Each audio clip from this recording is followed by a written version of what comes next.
சதுர்த்தி திதியில் பிறந்தவர்கள். இவர்களுக்கு ரிஷபம் மற்றும் கும்பம் திதி சூன்யமாக வரும். அதாவது ரிஷபம் மற்றும் கும்ப ராசிகள் இவர்களுக்கு வேலை செய்யாது.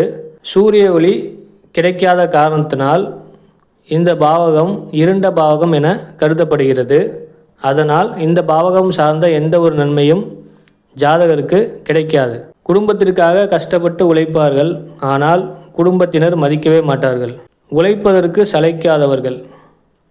இவர்களை முடிந்தவரை மற்றவர்கள் பயன்படுத்தி கொண்டு பிறகு உதாசீனப்படுத்துவார்கள் அல்லது தூக்கி எறியப்படுவார்கள்.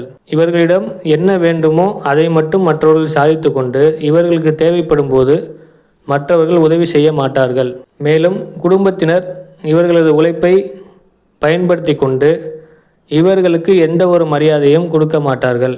இவர்கள் பிள்ளையார்பட்டி விநாயகரை வழிபட்டு வர இந்த பிரச்சனைகளிலிருந்து ஓரளவு விடுபடலாம். ஒருவேளை சனி மற்றும் சுக்கிரன் மறைந்திருந்தாலோ அல்லது கெட்டுவிட்டாலோ மேற்சொன்ன பலன்கள் இல்லாமல் நல்ல பலன்கள் நடக்கும்.